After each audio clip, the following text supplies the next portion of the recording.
कछु खा लिए से बाहर इस समय? मैया क्या होगा? मैया देखो ना, पीठ पे कछु हो रहा है। मेरा हाथ ना पहुंचो, आप करो ना। दिखा यहाँ।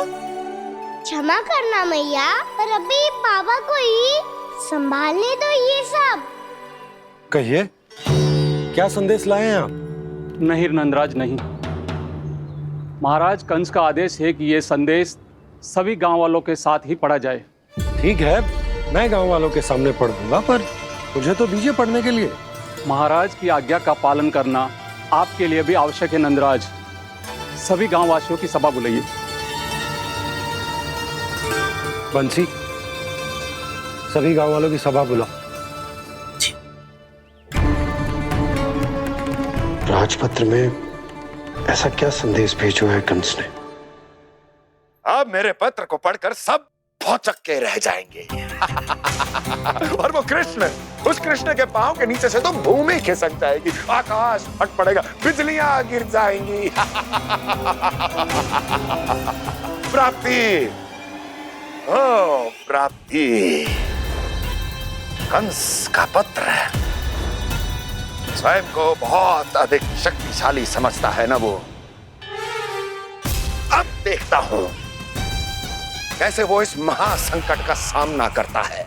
वो कृष्ण, वो अपनी मृत्यु स्वयं चुनेगा या मृत्यु की वेदी पर चढ़ा देगा प्रिय वृंदावन वासियों को।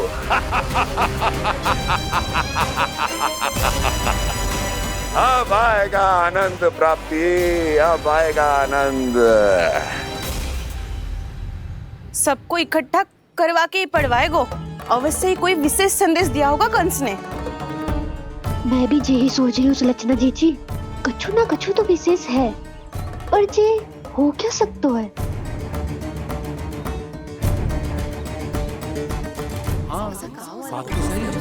ऐसा का हो सकता है? सभी गांव वासियों के सामने कहा जाए, कछु तो विशेष अवश्य लग रहे हैं। बाहर तक कोलाहल क्यों हो रहा है? मैया, मैया, अब क्या होगा? मैया देखो ना, सर पे कछु हो रहा है। लल्ला, नारायण ने तुझे हाथ दिए हैं ना?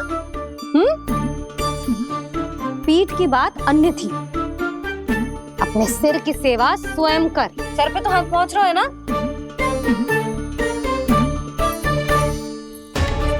मैया सुनो ना, मैया देखो ना, तीव्र कर कछु हो रहा है। मैया देखो ना, तीव्र कछु हो रहा है।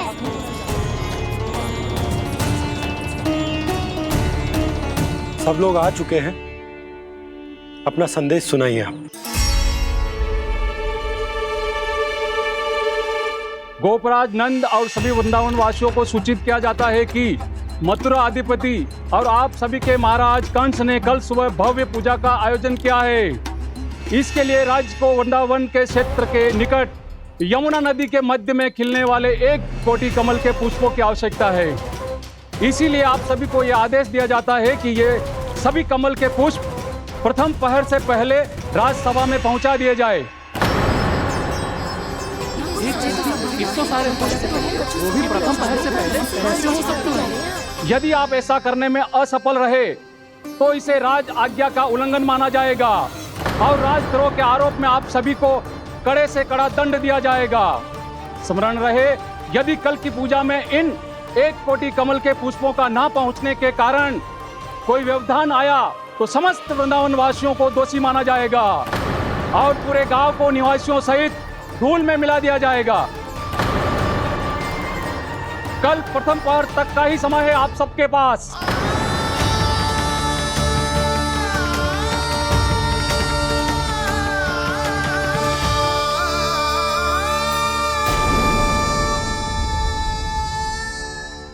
एक कोटि कमल पुष्प, वो भी कल प्रथम प्रहर में?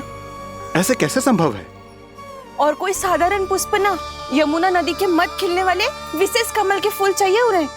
लेकिन यमुना नदी में तो कालिया नाग ने विष घोल के रखा है, तो फिर कैसे हो पाएगा? यह संभव है। हमारी मृत्यु का संदेश भेजा है राजा कंस ने। सदैव की भांति इस समस्या पर भी गांव के बड़े ही विचार करेंगे। बालकों का यहाँ होना उचित ना है।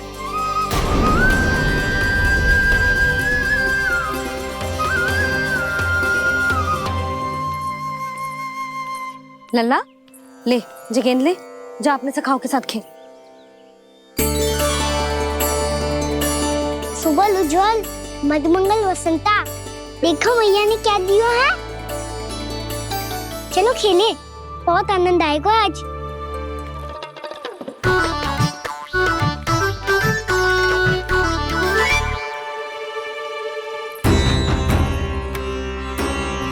भानु, बंसी, जाओ और शीघ्र ही वो घेरे का कार्य समाप्त करो।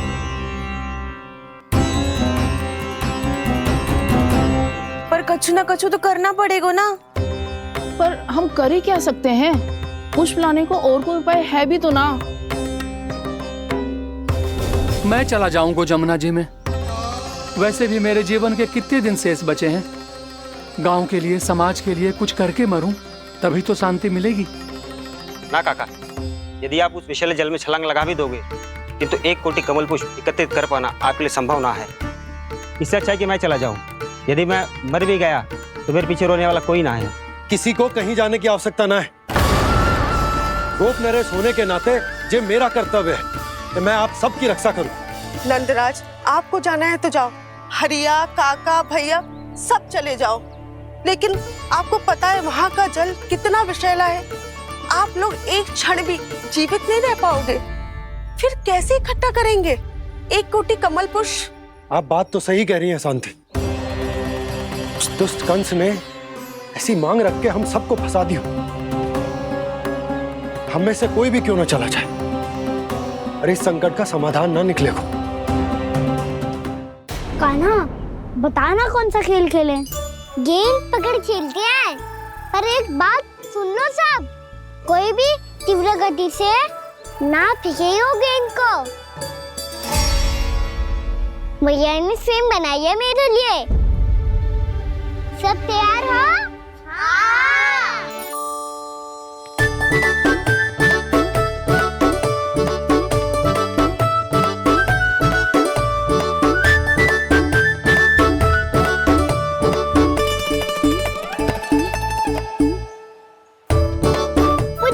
मुझे दो।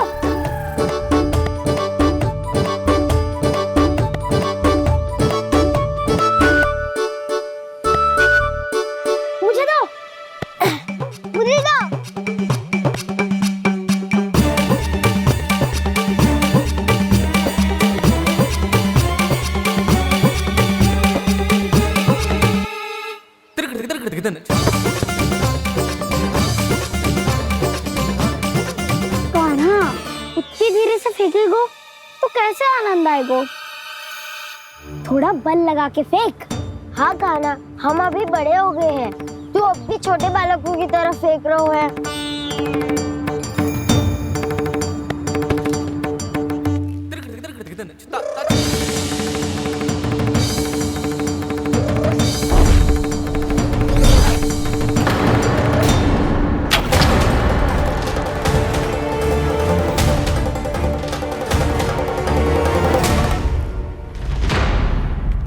दीदी जी क्या करो कान्हा? गेंद तो डूब गई।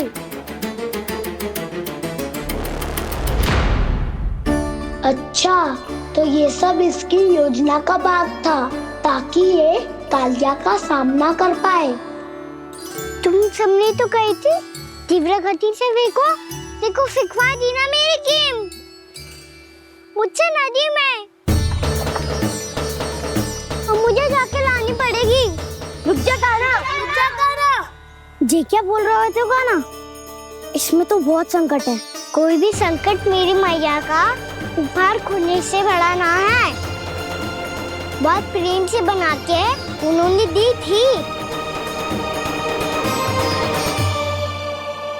हे नारायण, कोई उपाय समझ में ना आ रहा है।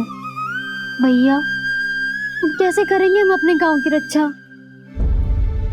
कीड़े पड़ेंगे उस दुष्ट को। यदि उसके कारण किसी के प्राण चले गए तो कौन सा फल मिलेगा उसे इस पूजा का? तुम सही कह रही हो यशोदा, पर हमारे पास कोई और दूसरा विकल्प भी तो ना है। यदि हमने मथुरा की राज आज्ञा का पालन ना किया तो इसका दुष्परिणाम पूरे गांव को भुगतना पड़ेगा।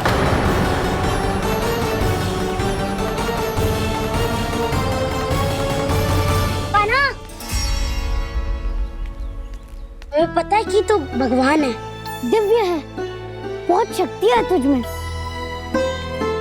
पर फिर भी हम तुझे विषैले जल में ना जाने दे सकते। कुछ होगा तो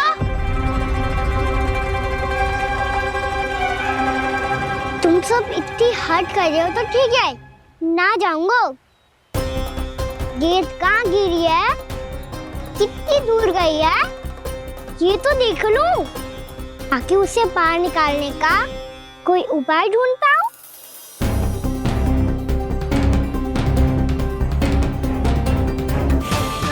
हाँ।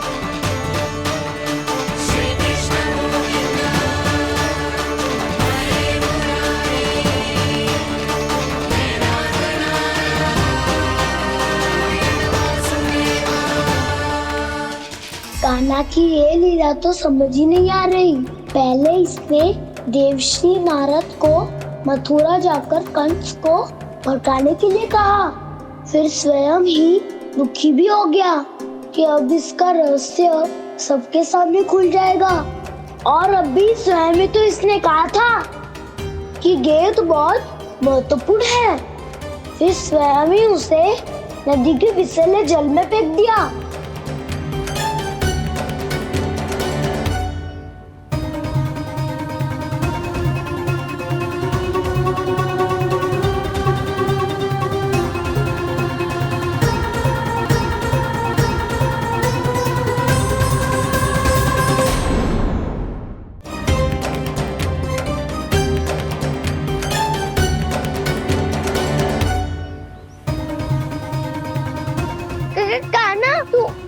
ऊपर क्यों चढ़ रहा है? अरे ऊंचाई से देखूंगा तभी तो गेंद दिखेगी।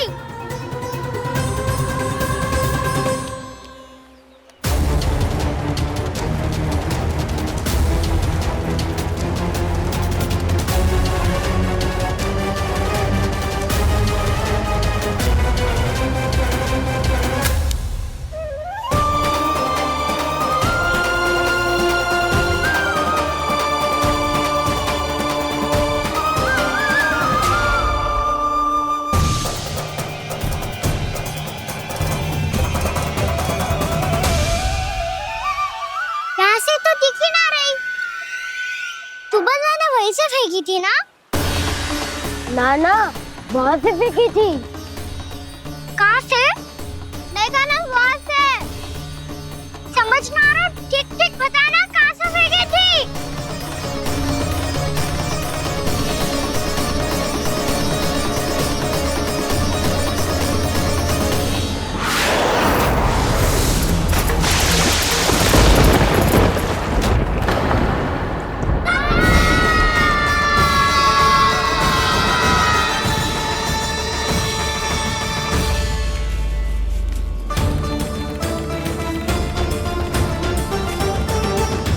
कालिया नाग के क्षेत्र में जाकर कोई भी जीवित वापस ना लौट सको है।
कालिया नाग तो उसे देखते ही निकल जाएगा।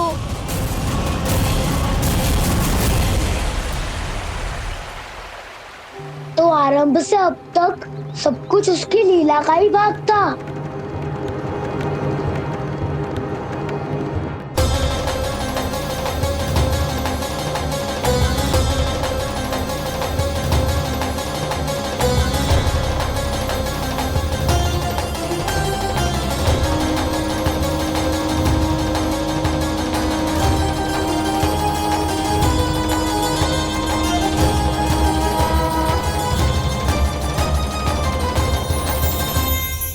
इतना सुंदर रूप, मन मोहने वाली मुस्कान, अद्भुत तेज और भगवान जैसी दिव्यता। कौन हो तुम? हाँ, तुम्हें देखकर तो हम सब सम्मोहित ही हो गए।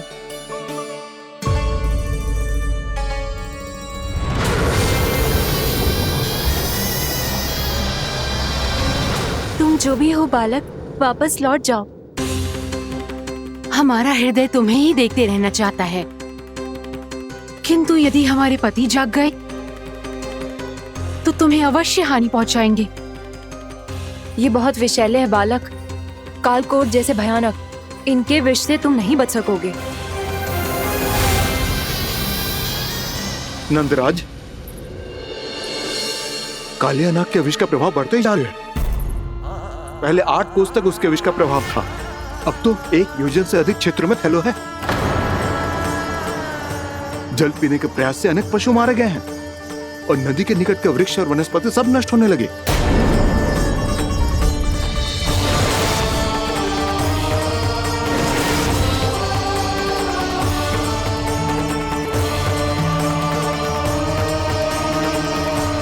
इनके विष की तीव्रता इतनी अधिक है बालक कि इनके संपर्क में आने वाले को तड़पने का भी अवसर नहीं मिलता।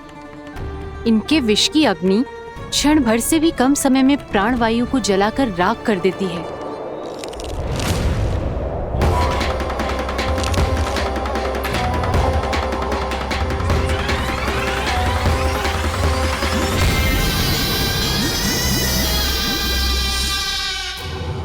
तब तो समस्या और भी गंभीर हो जाएगी। मैंने तो सुनो है कि कालिया नाग कम से कम 2 योजन लंबा है, सैकड़ों फन है उसके।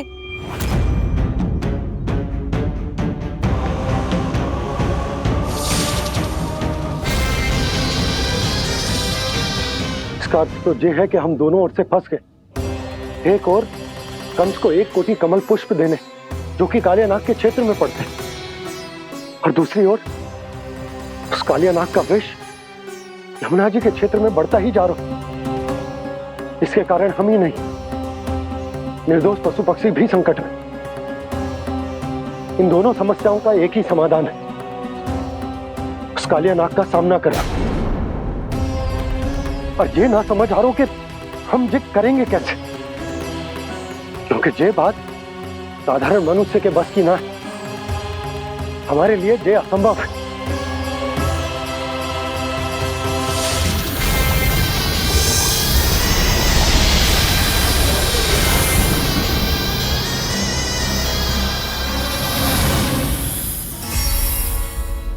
अब तो तुमने अपनी आंखों से भी देख लिया बालक, ये कितने विषैले हैं।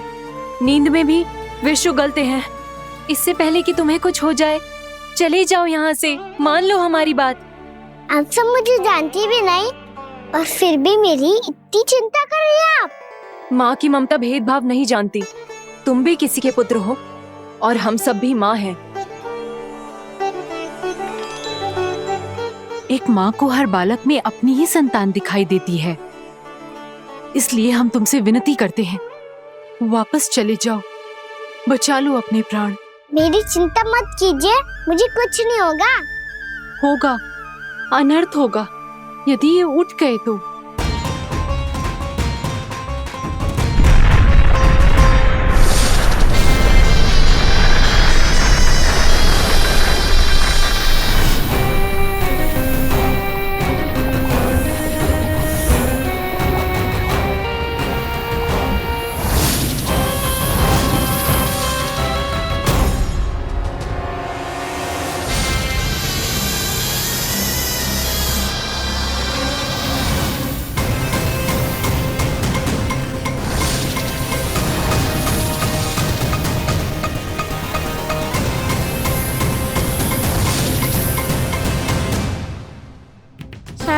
होते हुए भी अपने इश्क को केवल वही देख सकता है जो अपना अभिमान त्याग चुका हो।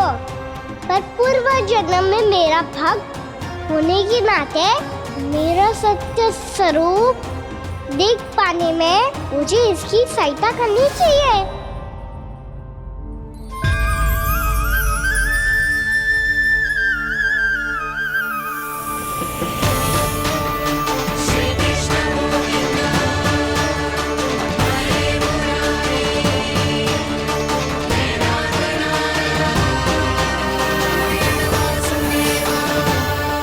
देखो हमारा छोटा सा कान्हा कैसे डट के खड़ा है, इतने विशालकाय, इतने महाभयंकर सबके सामने।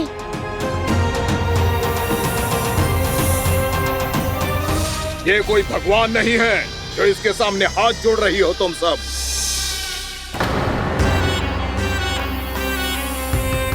एक सामान्य साधारण बालक है ये, जो ये तक नहीं जानता कि इसके सामने है इसका काल, कालिया। तू कौन है बालक? मेरे इतने निकट आकर भी तू जीवित कैसे है? मेरी नहीं, अपनी चिंता करो कालिया। बहुत मनमानी कर ली तुमने। अब बस मैं तुम्हें रोकना हूँ। अब बस मैं तुम्हें रोकना हूँ। मैं तुम्हें रोकना हूँ। बित्ते भर का है तू, मेरे विष के बारे में जानता ही क्या है? और कहता है मुझे रोकने आया है। किससे? किससे रोकना चाहता है तू मुझे? मुझे क्रोध दिलाने की भूल मत कर बालक। अपनी फुंकार से ही तेरी इस मुस्कुराहट को अंतिम मुस्कुराहट बना सकता हूं मैं। शीघ्र बता, कौन है तू और किसने भेजा है तुझे? तुम्हें आवाज भी है कि अपनी पुकारों से तुम कितना विष भूल चुके हो। पवित्र यमुना नदी को कितना दूषित कर दिया तुमने। और यही नहीं, तुम्हारे कारण निकट के जीव जंतुओं, वृक्ष, वनस्पतियों सबको हानि पहुंच रही है। तो क्या? मुझे उससे क्या? मुझे है आपत्ति है मुझे तुम्हारे इस व्यवहार से, और इसीलिए तुम्हें यहाँ से जाना होगा।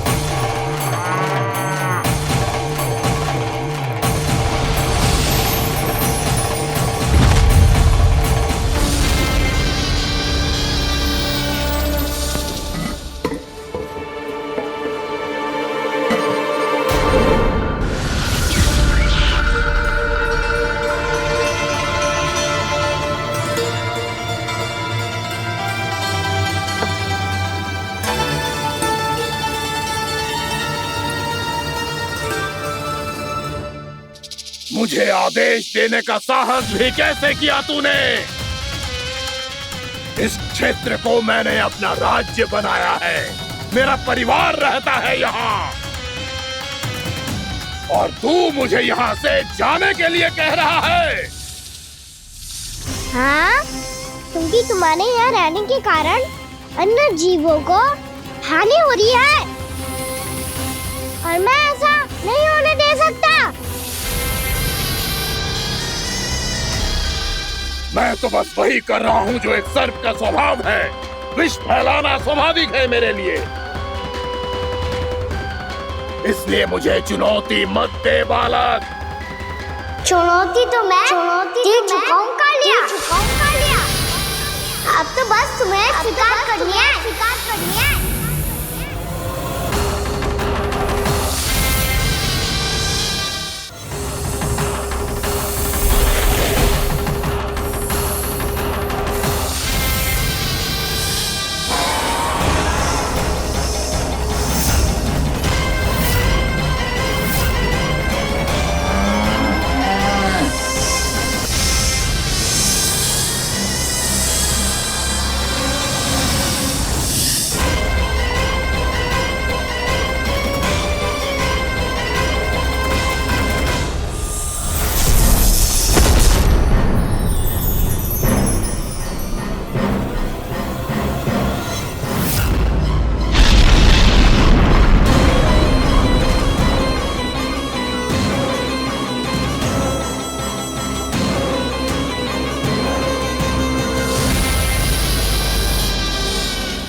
चेतावनी दे रहा हूँ, यहाँ से चले जाओ, यहाँ से चले जाओ। अपनी भूल को पहचानो कालिया, तुम जो कर रहे हो अनुचित है।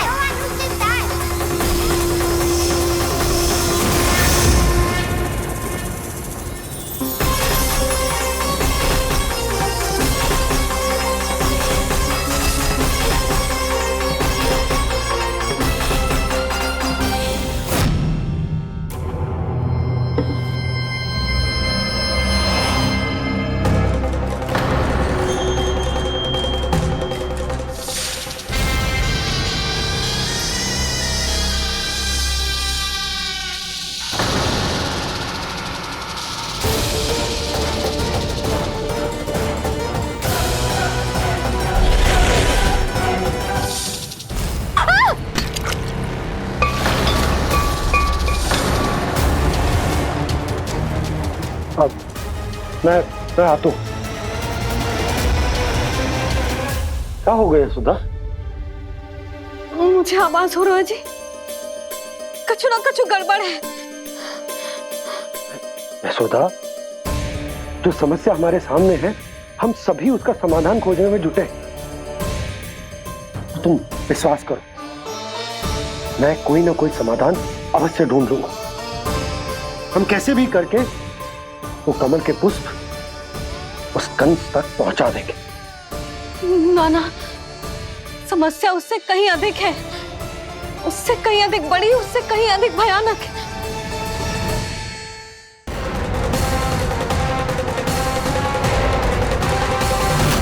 विस्की ये बूंद से ही सबके प्राण चले जाते हैं।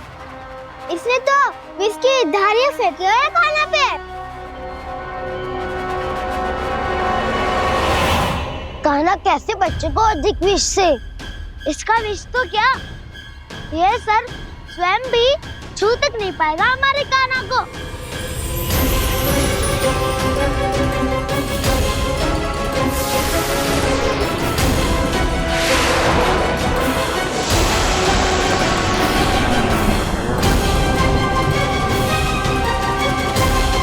तुम्हारे सखा को, मेरे भाई को कोई हानि नहीं पहुंचा पाएगा। ये कान्हा का सत्य चाहे जो हो बलराम, पर अभी तो जो एक बालक ही है ना।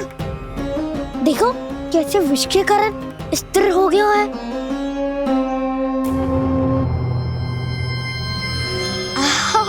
हाउ सर्फ ने कितनी आसानी से अपनी पूंछ से बांध लिया है। मुझे यहाँ से भगाना चाहता था ना तू? अब मैं तुझे दिखाऊंगा अपना सामर्थ्य। ये मूर्ख किसे बांधना चाहता है अपनी पूंछ में? उन्हें जिनका विस्तार सारे ब्रह्मांड में है, या उन्हें जो स्वयं अनंत है? पर देवराज, प्रभु ऐसा करने ही क्यों दे रहे हैं कालिया को? आप सब भूल रहे हैं देवगण। कालिया पूर्व जन्म में प्रभु का बहुत बड़ा भक्त था। उसी भक्ति का फल मिल रहा है अब इसे। वैसे भी भक्तों के मन का भाव सबल हो तो भगवान तो सहज ही बंध जाते हैं।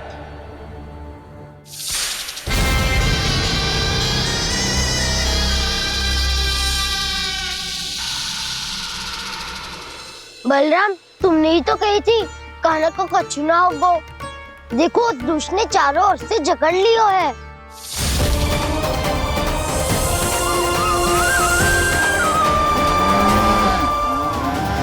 ये क्या कह रही हो तुम?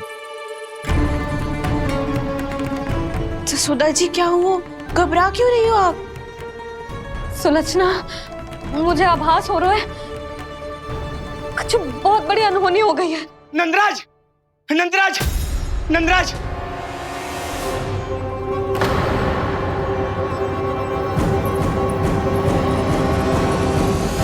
नंदराज, कान्हा ने जमना नदी में छलांग लगा दी है। कान्हा ने जमना नदी में छलांग लगा दी है। कान्हा ने जमना नदी में छलांग लगा दी है। कान्हा जमना में कूद गया है। मुझे लगा था आज कछु गड़बड़ होने वाली है। मुझे आज कान्हा को ना जाने देना चाहिए था।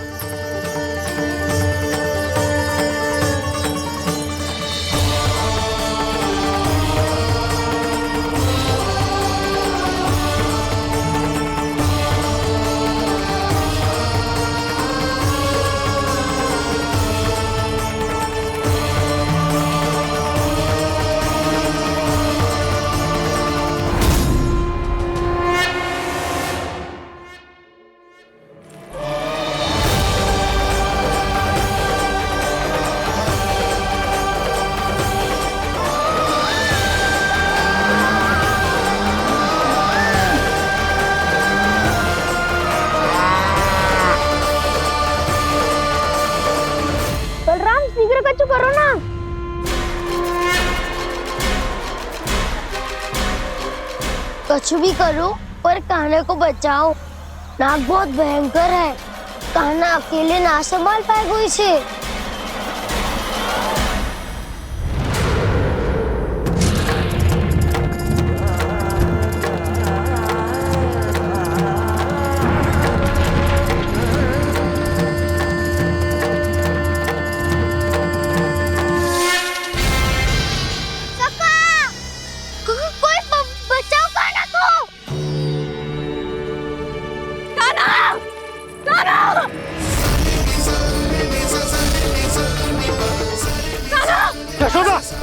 यशोदा रुको।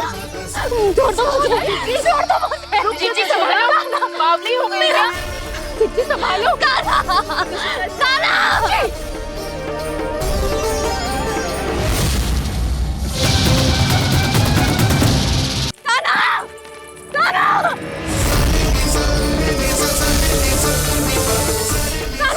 यशोदा, यशोदा रुको। छोड़ दो मुझे, प्लीज छोड़ दो मुझे। जीजी संभालो, बावली हो गई है। जीजी संभालो। देखो अब कैसे तुम्हारे अस्थियों को तोड़कर छोटे छोटे टुकड़ों में बदल दूंगा मैं।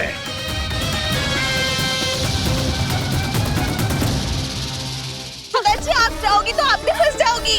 अपने लल्ला के लिए मैं किसी भी संकट का सामना करने के लिए तैयार हूँ। छोड़ो ना यशोदा, हमें कोई और उपाय खोजना पड़ेगा। कोई और उपाय? आप देख ना रही मेरा कान्हा किस दशा में है। कान्हा मैया के वश में नहीं है, नहीं तो ये अपने लल्ला के लिए साक्षात काल का भी सामना कर ले। ये तो केवल कालिया नाग है। हे नागराज, आप मेरे प्राण ले लो पर कान्हा को छोड़ दो। ना नागराज, आप मेरे प्राण ले लो, मैं विरोध भी ना करूंगी। ना नागराज, आप मुझे मार दो पर मेरे कान्हा को छोड़ दो। ना ना ना ना नागराज, मेरे प्राण ले लो, हमारे कान्हा से क्या शत्रुता है आपकी? प्रभु के लिए जो प्रेम यशोदा मैया के हृदय में है, वही इन सभी गोपियों के हृदय में भी है।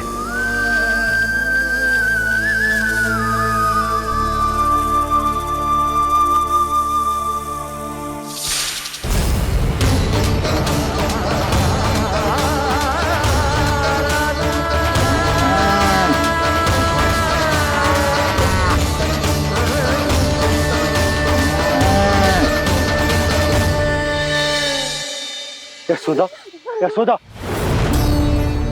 देखो इन गोप गोपियों को, इन गैयाओं को, इन सब के मन में भी तुम्हारी भांति ही ममता भरी हुई। वो सब भी कान्हा से उतना ही प्रेम और स्नेह करती है, उतनी ही ममता से भरी हुई है जितनी कि तुम। तो तुम ही सोचो, जिसके साथ इतनी ममता और इतना स्नेह, इतना प्रेम, उसका कोई क्या कर सकता है? उस काले नाग का वेश इस सब आशीर्वादों के सामने कछु न है। कछु करो जी। उसे बोलो वो मेरे प्राण ले ले, मेरे कान्हा को छोड़ दे। यशोदा,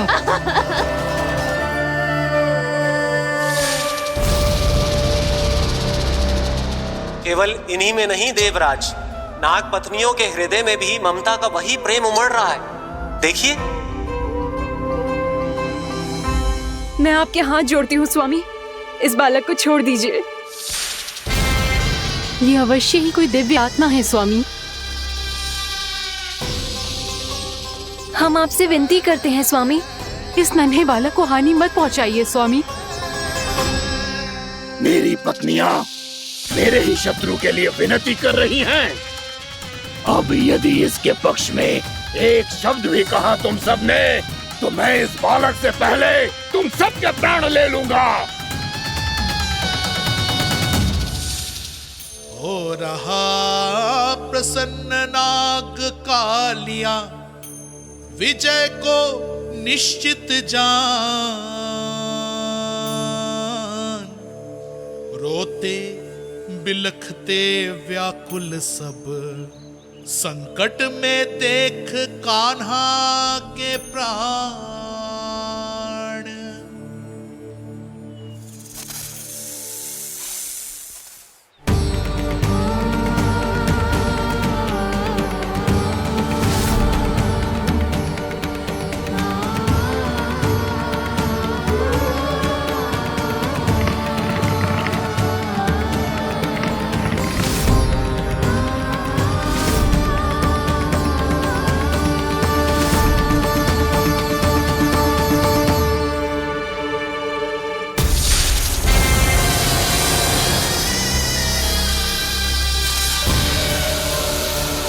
कुछ करो जी, मेरे लल्ला को बचा लो, कोई तो कुछ करो। जीजी संभालो जीजी ना। यशोदा, यशोदा तुम शांत हो जाओ, मैं कान्हा को वापस लेकर आऊंगा, मैं रक्षा करूंगा उसकी। ना नंदराज, नंदराज नहीं, कम से कम आप तो समझो नंदराज, कालिया के पास आप जाओगे तो आप भी फंस जाओगे।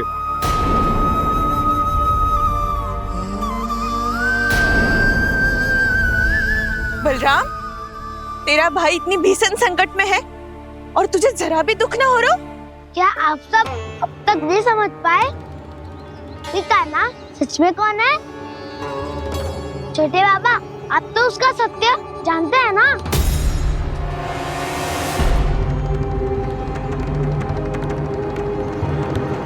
मानता हूँ कि आप सब कान्हा के रहस्य के बारे में नहीं जानते, पर क्या उसके जन्म से आज तक घटी एक से बढ़कर एक विचित्र घटनाओं को भी भूल गए हैं आप सब? भूल गए हैं कि कैसी पूतना जैसी राक्षसी उसका कुछ बिगाड़ नहीं पाई, कैसे तरनावती जैसा भयानक राक्षस उसे एक खरोच भी नहीं दे पाया था।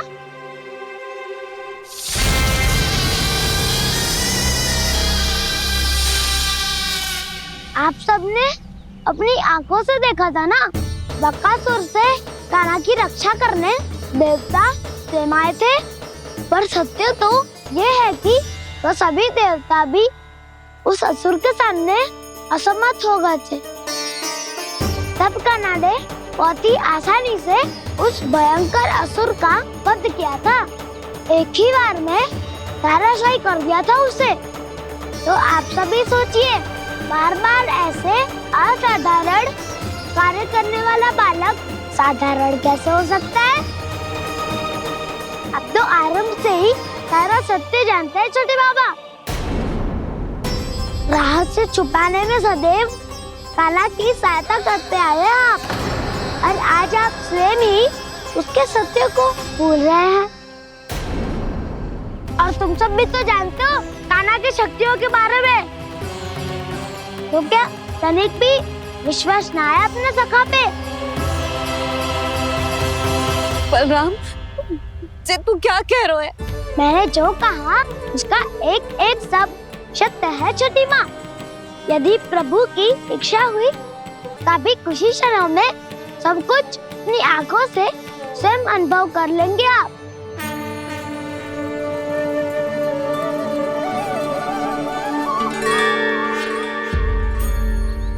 शांताकारं भुजगशयनं पद्मनाभं सुरेशं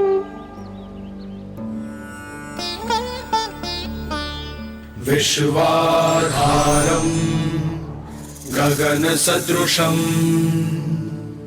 मेघवर्णं शुभांगं लक्ष्मीकान्तं कमलनयनं योगी वीरध्यानगम्यम्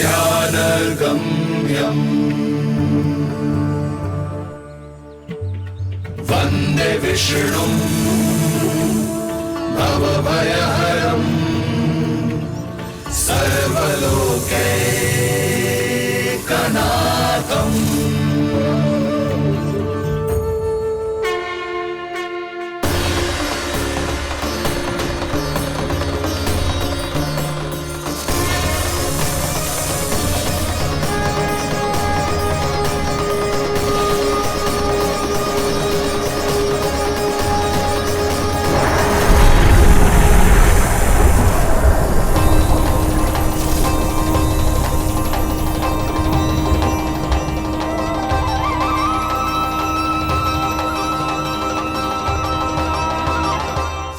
तुझे क्या लगता है बालक कि तू मेरी जगत से निकल गया तो अब बच जाएगा तू?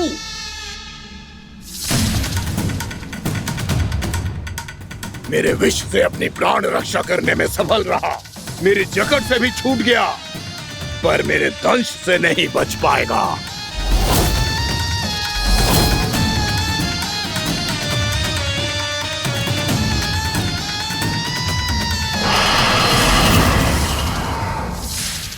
अब भय से भाग रहा है, पर मैं तुझे मृत्यु देकर रहूंगा।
मेरा नन्हा सा कान्हा कितनी देर भाग पाएगा?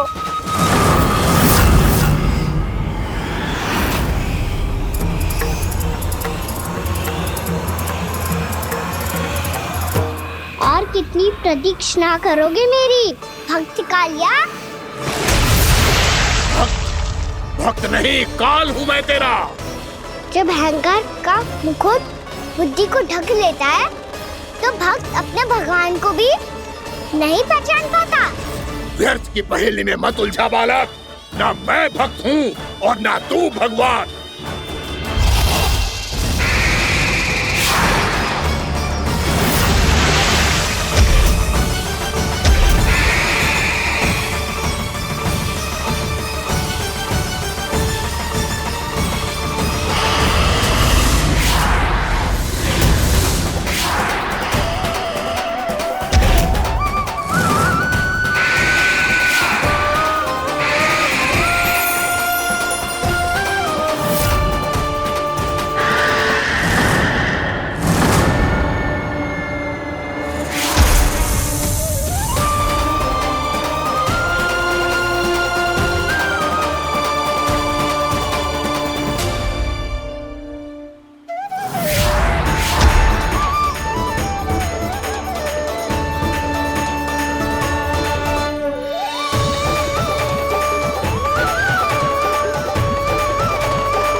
जिसके लिए इतने व्याकुल हो रहे थे, उसे छूकर कालिया नाग का हलाहल जैसा विष भी चरणामृत बन गया है और यमुना जी के जल में फैल चुके विष के प्रभाव को भी नष्ट कर रहा है।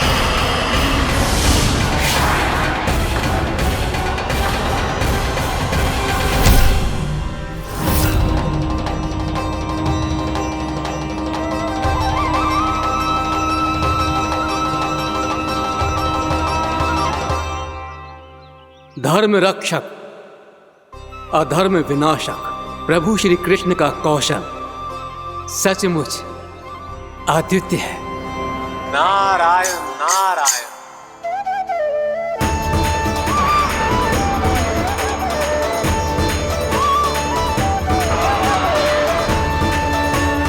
मेरा भाग तुम्हारे भीतर के अहंकार का प्रतीक है कालिया। अब तुम्हारा अहंकार, तुम्हारा अर्पण मेरे पाँव के नीचे है और तुम्हारी पूंछ अर्थात तुम्हारे प्राण मेरे हाथों में। अब तुम क्या करोगे भक्त?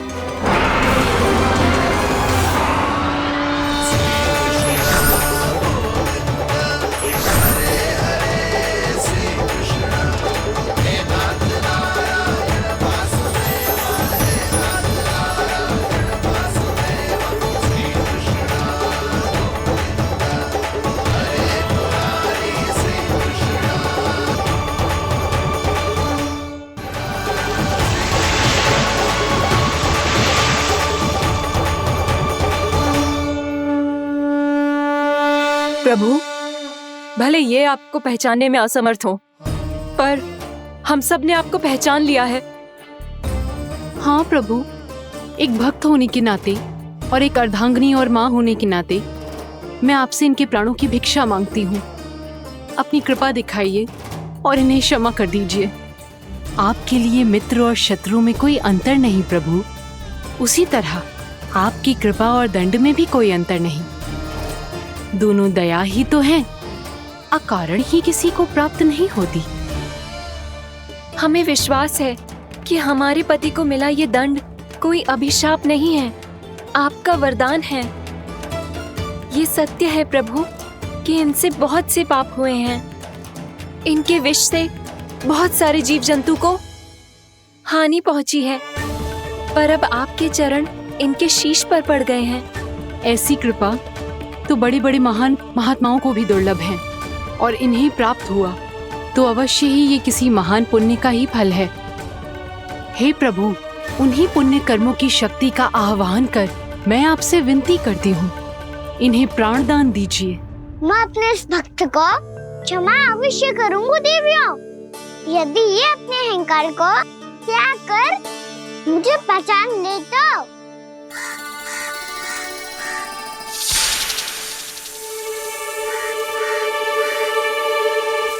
मैं तुम्हें श्राप देता हूँ, जितनी विषैली तुम्हारी जिह्वा है उतने ही विषैले सर्प बन जाओ तुम।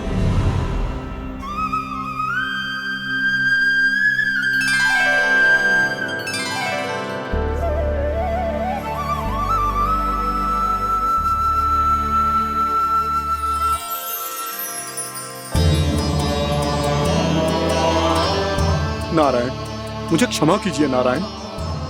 मैं तो आपका परम भक्त था, किंतु मैं आपको पहचान नहीं सका।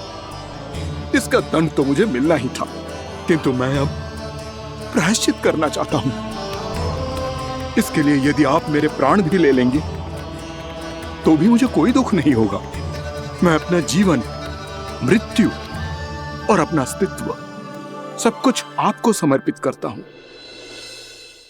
तुम्हें तुम्हारी क्रोध के कारण श्राप मिला, जिसे विशाल सर्प के रूप में तुम्हारा जन्म हुआ, और सर्प का तो स्वभाव है विष फैलाना। इसीलिए तुम्हें दंड नहीं दूंगा मैं। शेष सभी अपराधों का पश्चाताप कर लिया, इसीलिए मैं तुम्हें क्षमा करता हूँ कालिया।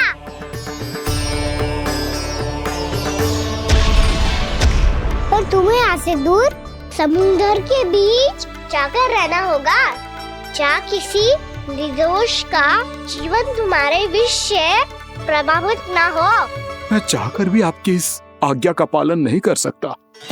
मैं असमर्थ हूँ प्रभु, क्योंकि यदि मैं इस क्षेत्र को छोड़कर गया तो मेरी मृत्यु निश्चित है। आपसे क्या छुपा है प्रभु? आप तो जानते हैं कि सर्प जाति और आपके वाहन गरुड़ के बीच अनंत शत्रुता चल रही है, जिसका प्रारंभ नागों के द्वीप नागालय से हुआ था। उस द्वीप पर छोटे जीवों को निगल जाने के लिए सर्प थे, और गरुड़ को सर्पों का स्वाद बहुत प्रिय था, इसलिए वो बार बार नाग द्वीप जाने लगा था। पर इस कारण पूरी सर्प जाति उससे आतंकित हो गई थी। इसलिए जब भी गरुड़ वहां पहुंचता तो सभी सर्प छिपने लगते। जब गरुड़ को इसका आभास हुआ तो उसे बड़ा क्रोध आया और वो उत्तेजना में भरकर सर्पों का शिकार करने लगा। भूख ना होने पर भी उन्हें मारने लगा। अब सर्पों के प्राण हरना उसके लिए खेल बन गया था। इस भीषण समस्या का समाधान ढूंढने के लिए पूरी सर्प जाति महान सर्प वासुकी के सामने इकट्ठी हुई। हे महान वासुकी, हमारी सहायता कीजिए। नागद्वीप पर गरुड़ ने आतंक मचा दिया है। पहले तो वो हमें अपना भोजन बनाता था, लेकिन अब हम उसके खेल का साधन बन चुके हैं। भूख हो या ना हो, जब तब आकर वो हमारे प्राण हर लेता है। अनुचित हिंसा के इस प्रथा का आरंभ सर्पों ने ही किया है। पहले आप सबने पूरे द्वीप पर अधिकार कर लिया, फिर आहार के साथ साथ आनंद के लिए भी आप सभी ने निर्दोष जीवों की हत्या की। और जब सृष्टि का संतुलन बनाए रखने के लिए गरुड़ आपको अपना आहार बनाने आया तो आप सब अपने प्राणों की रक्षा के लिए छिपने लगे। तो फिर गरुड़ का उत्तेजित होना तो स्वाभाविक ही था। नागनाथ, जो हमने अन्य जीवों के साथ किया वही अब हमारे साथ हो रहा है, परंतु ये भी तो सृष्टि के संतुलन के विरुद्ध ही है ना? अवश्य है, इसलिए मैं गरुड़ से चर्चा करूंगा। धन्यवाद प्रभु।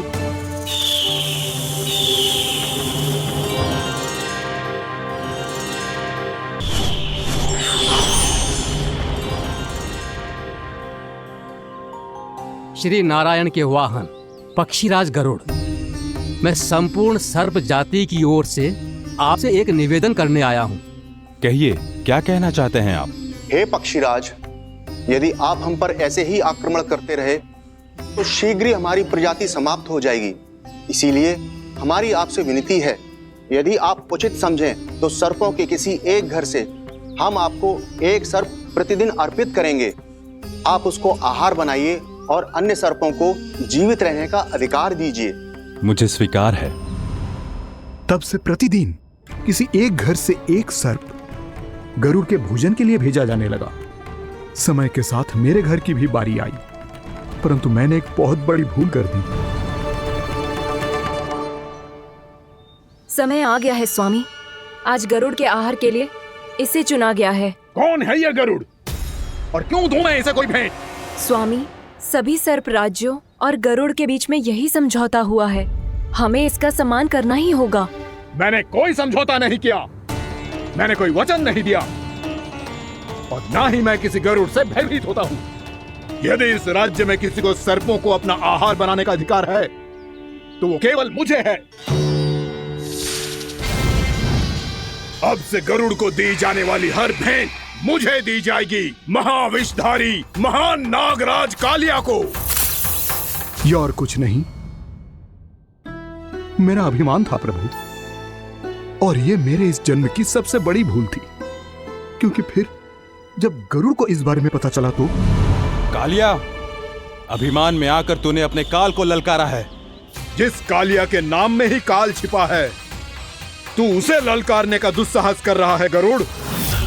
स्वयं को भगवान विष्णु का वाहन कहता है तो वाहन का ही कर्म कर। स्मरण रख, इस धरती के सर्वश्रेष्ठ योद्धाओं के लिए भी मैं मृत्यु का दूत हूँ। विनाश काले विपरीत बुद्धि। तुझ जैसे मूर्ख सदा इस युक्ति को सार्थक करते आए हैं।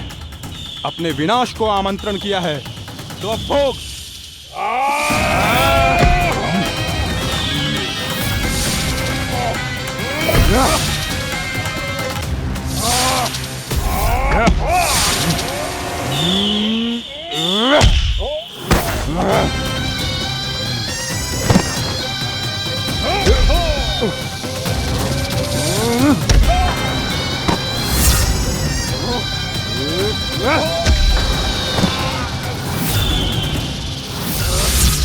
जिसने मेरा भोजन चुराने की धृष्टता की है वो इसी योग्य है। तू मुझे जानता नहीं है गरुड़, मैं महाविषधारी नाग कालिया हूँ। तेरा इतना दुस्साहस कि तूने मुझ पर चरण से प्रहार किया।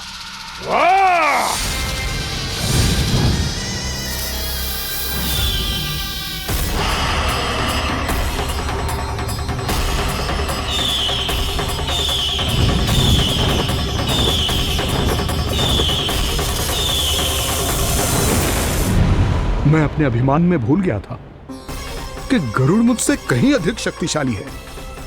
इसलिए अपने प्राणों की रक्षा करने के लिए मैं एक स्थान से दूसरे स्थान भागने लगा। नदियां, पर्वत, यहां तक कि मैंने सागर भी लांघ डाला, पर मैं जहां भी जाता गरुड़ के रूप में मेरा काल वहीं आ जाता। इसीलिए मृत्यु की आशंका से भयभीत होकर मैं अपने बड़े भाई मां कद्रु के प्रथम पुत्र अनंत शेषनाग से राय लेने चला गया। भैया, मैं यहां आपसे आपकी सहायता लेने आया हूं। मेरी एक छोटी सी भूल के कारण यह गरुड़ मेरा पीछा कर रहा है। मुझे हर समय हर स्थान पे ढूंढते रहता है। यदि उसने मुझे ढूंढ लिया तो वो निश्चित ही मेरे प्राण ले लेगा। मुझे कोई ऐसा स्थान बताइए जहां मैं अपनी पत्नी और अपनी संतानों के साथ शांति से रह सकूं। तुम यमुना नदी के किनारे वृंदावन क्षेत्र में जाके वास करो कालिया। गरुड़ वहां प्रवेश नहीं कर सकता क्योंकि उसे ऋषि सोबरी का श्राप मिला हुआ है।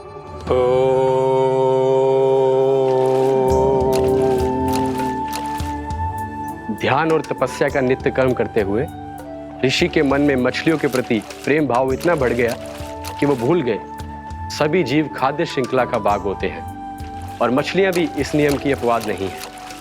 उन्हें मछलियों की अटखेली इतनी अच्छी लगने लगी कि वो इस क्षेत्र के मछुआरों को भी मछली पकड़ने की अनुमति नहीं देते थे।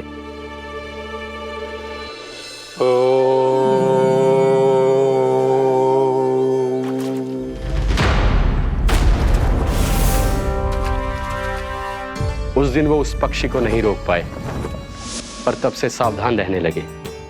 यहां तक कि अपने साधना से भी अधिक ध्यान वो पक्षियों पर केंद्रित करने लगे। ठहरो! इसी क्षण अपनी चोंच में पकड़ी इस मछली को छोड़ दो। तुम्हें इन मछलियों का आहार नहीं करना चाहिए पक्षीराज। ये तो खाद्य श्रृंखला का नियम है ऋषिवर। यदि मैं इनका आहार नहीं करूंगा तो कोई और पक्षी कर लेगा। मैं अपने आनंद या प्रतिशोध के लिए इनके प्राण नहीं ले रहा। ये तो बस मेरा भोजन है। पर यह मेरा तपस्या स्थल है। तुम यहाँ शिकार करके मेरी साधना में विघ्न नहीं डाल सकते पक्षीराज। यदि आपकी यही इच्छा है तो मैं आज के बाद यहाँ नहीं आऊंगा।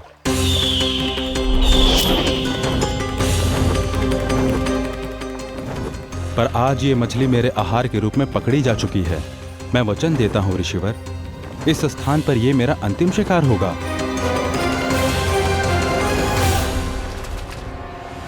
आज के बाद यदि तुमने वृंदावन की निकट उड़ान भी भरी तो तुम सैकड़ों टुकड़ों में फटकर मारे जाओगे पक्षीराज। ये मेरा श्राप है।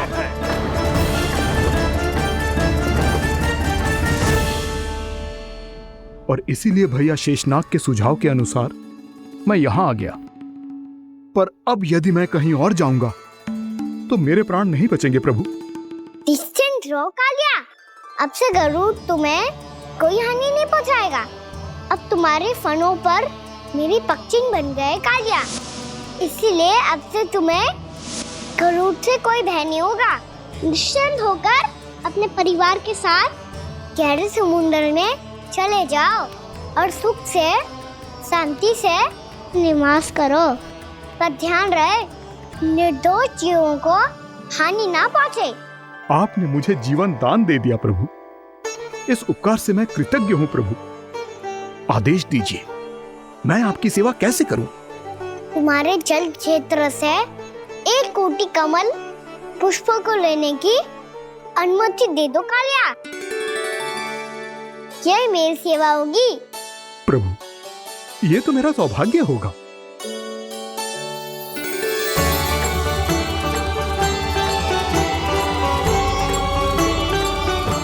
एक कोटि के स्थान पर हम 3 कोटि कमल पुष्प ले आए प्रभु। मैं तुम्हारी सेवा भाव से प्रसन्न हुआ कालिया। रमनाक द्वीप पर चले जाओ ताकि तुम्हारे कारण फिर कभी किसी निर्दोष जीव को हानि ना पहुंचे और न ही तुम्हारा विष मेरे प्रिय यमुना नदी के जल को दूषित कर पाए। मैं तुम्हें आशीर्वाद देता हूँ। आज यहाँ मेरे द्वारा तुम्हें दिए गए इस आदेश का स्मरण जो भी भक्त करेगा और प्रातः काल और संध्या काल में इसका उच्चारण करेगा, उसे फिर कभी किसी संकट से कोई भय नहीं होगा। ये स्थान अब से कालाकुंड के नाम से जाना जाएगा। यहाँ पर स्नान करने वाला और देवताओं को इस क्षेत्र से जल का अधर देकर प्रसन्न करने वाला भक्त यदि मेरा स्मरण करके पा सकेगा तो वो अपने सभी पापों से शीघ्र ही मुक्त हो जाएगा।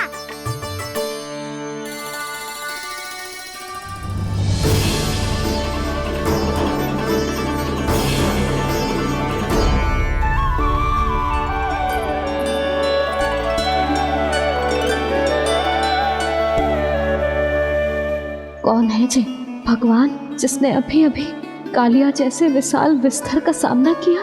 क्या एक साधारण बालक जो शीत की अधिकता से ठिठुर रहा है? क्या करूं? मैं लल्ला को ममता के आंचल में छुपा लूं या भक्त बनकर प्रभु की लीला देखती रहूं? क्या करूं मैं? कितना ठंडा था जल, बहुत सर्दी लग रही है। सर्दी से तड़पते हुए कैसे देखूं इसे? अभी जाके अपने पल्लू से सुखाती हूँ। हृदय से लगा के स्नेह की आंच दूंगी तो सर्दी पल भर में छूमंतर हो जाएगी।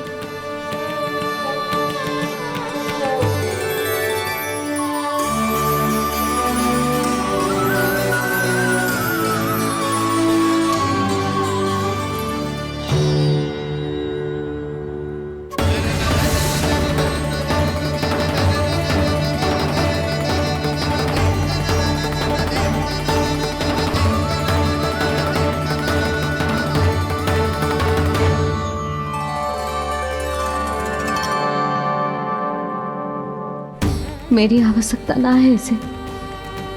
ये तो सच्ची में भगवान ही है जिसकी ठंड दूर करने के लिए स्वयं द्वादश आदित्य प्रकट हो गए हैं।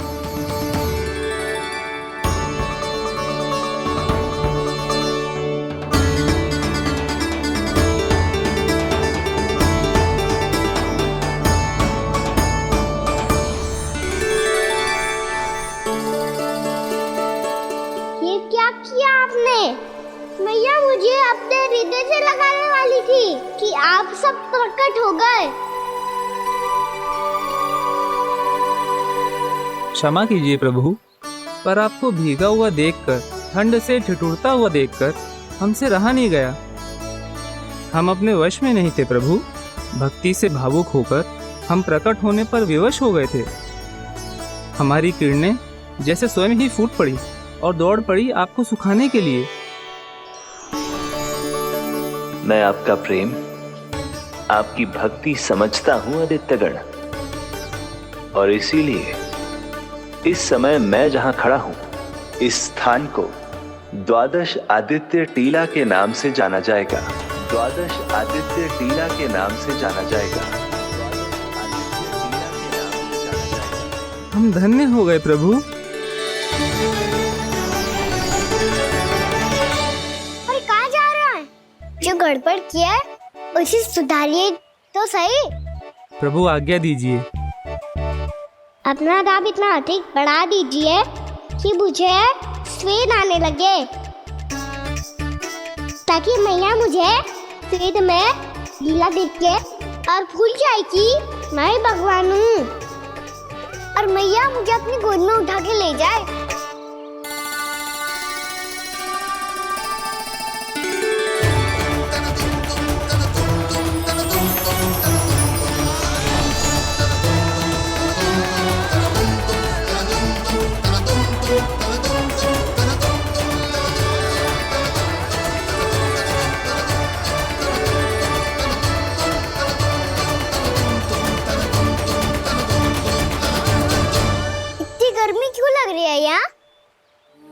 स्वेद की एक बूंद भी आती थी तो मैं अपना आंचल लेकर पहुंच जाती थी इसके पास। जानती ही नहीं थी कि ये तो स्वयं वायुदेव को आदेश दे सकते हैं कि वो बहने लगे और उसका सारा स्वेद सुखा दे। वायुदेव की आवश्यकता नहीं है मैया, मुझे आप ही चाहिए लगता है जिस बात का भय था वही सत्य होने लगी है। भैया मेरे भगवान रूप को भूल नहीं पाएगी और अब मेरे लिए उनके सत्य छुपा कर रख पाना कठिन हो जाएगा। कृष्णा कृष्णा हरे कृष्णा कृष्णा कृष्णा मुरली मनोहर कृष्णा गोपाला गोविंदा हे दामोदरा।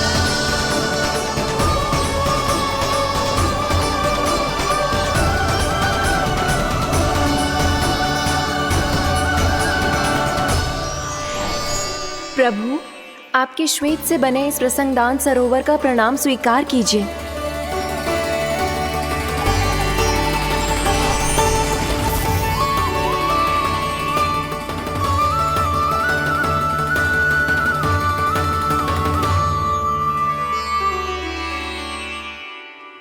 ओहो, इस चमत्कार को देखकर भैया को और भी अधिक विश्वास हो जाएगा कि मैं भगवान ही हूँ। अब कैसे मनाऊं मैया को कि मैं इनका लाई हूँ।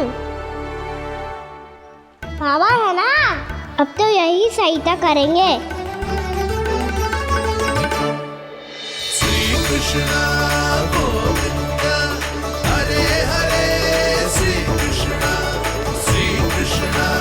गोविंदा हरे हरे श्री कृष्णा हरे मुरारी श्री कृष्णा श्री कृष्णा श्री कृष्णा।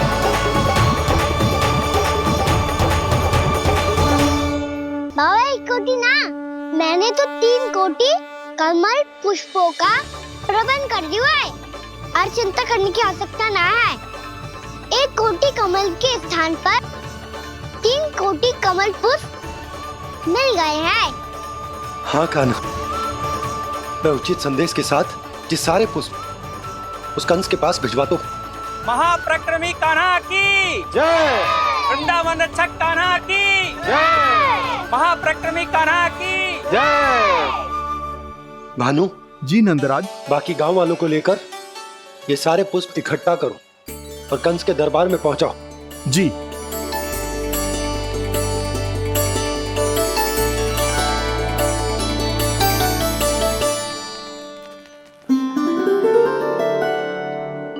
मैया, कौन हो तुम? मुझे पता था मैया, जब आपको सत्य पता चलेगा तो आप मुझे मैया की तरह स्नेह ना कर पाओगी, इसलिए आज तक सत्य छुपाता आया हूँ ताकि आपकी ममता, आपका प्रेम अनुभव करने का अवसर मिलता है मुझे। और फिर आज को बताया था ना, जो रहस्य तुमने बरसों तक छिपाया था उसका भेद खुलने में तुम्हारा ही योगदान है। मुझे कालिया के शीश पर अपने पद चिन्ह रखकर उसे मुक्त कराना था दाऊ, वचन दिया था मैंने उसे। इसके अतिरिक्त निर्दोष पशु पक्षियों के जीवन को कालिया के विष से ही बचाना था मुझे। इसमें कंस को तो सम्मिलित करना ही था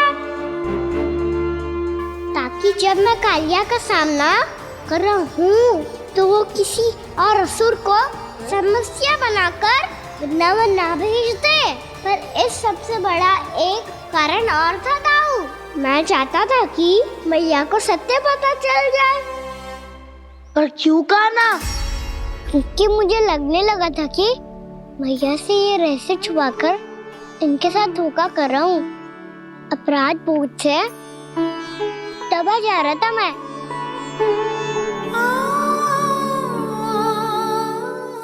जो सत्य आपको, बाबा को, सभी को पता है, यहाँ तक कि मेरे सखा भी जानते हैं,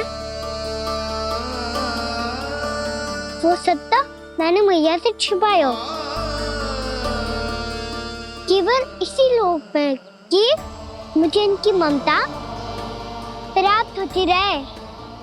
पर ऐसा करके मैं अपने से निस्वार्थ प्रेम करने वाली मैया को धोखा दे रहा था। आप ही बताओ दाऊ, जो इस संसार में मुझसे सबसे अधिक भरोसा करता है, उसी के साथ छल कैसे कर सकता हूँ मैं? हाँ, मैं नारायण का अवतार हूँ, पर अपनी मैया का छोटा सा लल्ला भी तो हूँ।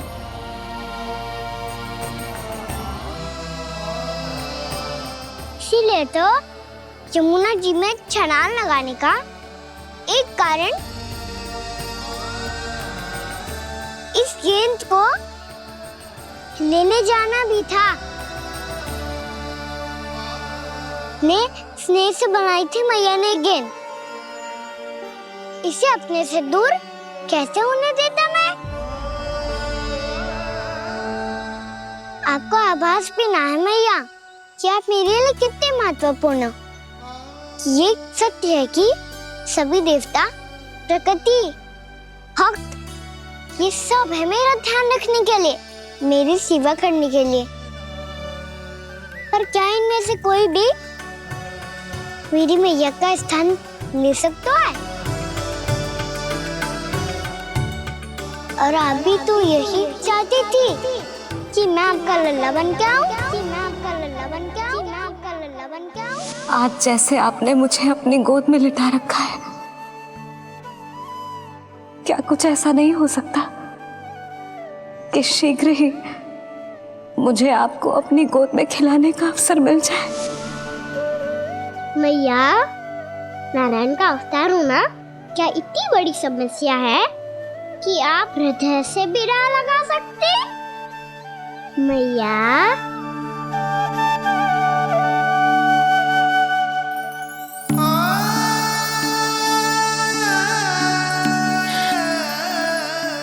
मेरा कान्हा, मेरा लल्ला।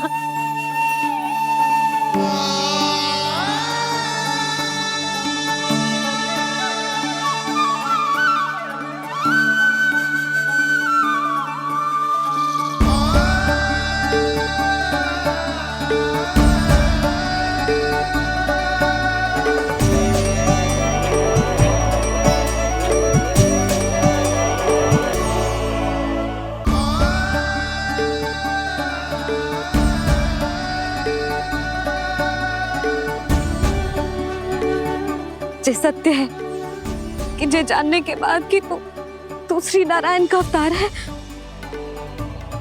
मैं तुझे भगवान की तरह ही देख पाऊंगी। पर मेरे हृदय की जो ममता है ना, वो भक्त से कहीं अधिक है लल्ला। फिर चाहे तू साधारण बालक हो या श्री नारायण का अवतार, तू सदैव ही मेरा लल्ला है, मेरा लल्ला था और सदैव ही रहेगा। यशोमती मैया का नंद लाला, यशोमती मैया का नंद लाला। यशोमती मैया के नंद लाला, यशोमती मैया के नंद लाला, यशोमती मैया के नंद लाला, यशोमती मैया के नंद लाला।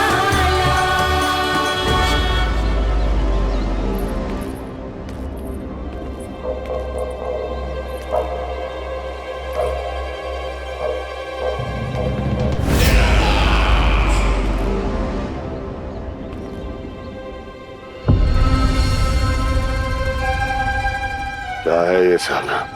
वृंदावन से पत्र आया है महाराज। विनती की गई है कि इसे आपके सामने पढ़ा जाए। पढ़ो। शीघ्र करो। महाराज कंस, पूजा के लिए आपको 1 कोटि कमल पुष्पों की आवश्यकता थी। वृंदावन वासियों की ओर से मैं आपको 3 कोटि पुष्पों की भेंट भेज रहे हूँ। कृपया अतिरिक्त पुष्पों को अपनी गोप प्रजा की विनम्र श्रद्धांजलि समझकर स्वीकार करो महाराज। आपको ये जानकर प्रसन्नता होगी कि जैसे ही मेरा पुत्र कृष्ण कालिया नाग के सामने पहुंचो, वो महाभयंकर नाग भी आपके भय से कांप उठा और स्वयं ही ये सभी पुष्प हमारे द्वार पे पहुंचा गो। यदि आपको अब भी आवश्यकता हो तो और भी पुष्पों का प्रबंध किया जा सकता है। आपका विनीत गोपराज नंद। हमारा संघर्ष अभी समाप्त नहीं हुआ है विष्णु अवतार। यशोमती मैया का नंदलाला। पत्र में लिखा है महाराज, उसे इसी नाम से बुलाया जाना प्रिय है।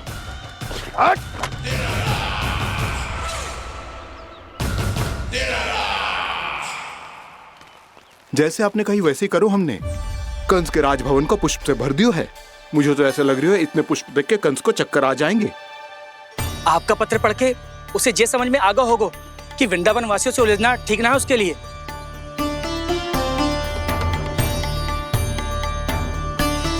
वैसे ही हमारे श्री कृष्ण हमारी रक्षा करने के लिए है ना।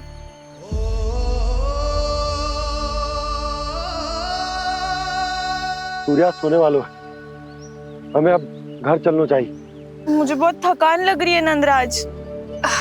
हाँ, मैं भी बहुत थक गई हूँ। नंदराज, कमल पुष्पों को गाड़ी में लादकर मथुरा पहुंचाने में अब हम भी बहुत थक गए। तो आप सब लोग रात्रि को यहाँ रुकना चाहते हैं? वैसे सुझाव तो अच्छा है नंदराज। अब कालिया नाग के स्थान से जाने के बाद प्रकृति कितनी खिल उठी है, क्यों जसोदा जी?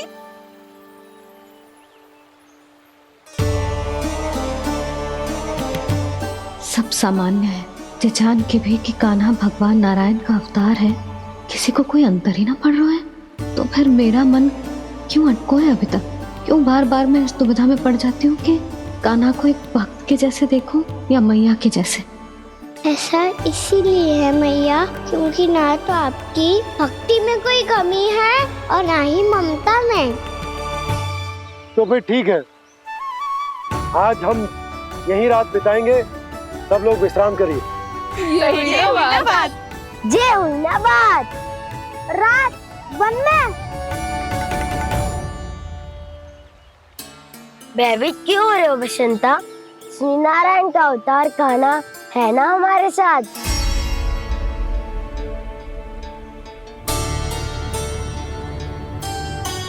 लगता है कोई मैया को भूलने ही नहीं देगा कि मैं नारायण का अवतार हूँ।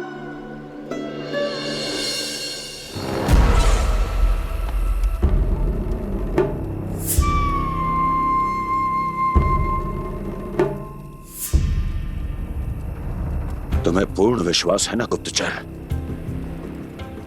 ये सब कुछ उसी बालक ने किया है। उसी ने कालिया को पराजित करके यहां से दूर भेज दिया है। मैंने अपनी आंखों से देखा है महाराज।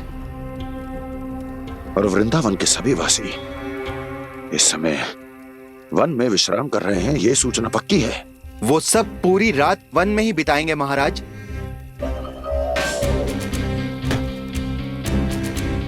मेरी रातों की नींद छीनकर वो वन में आनंद कर रहे हैं।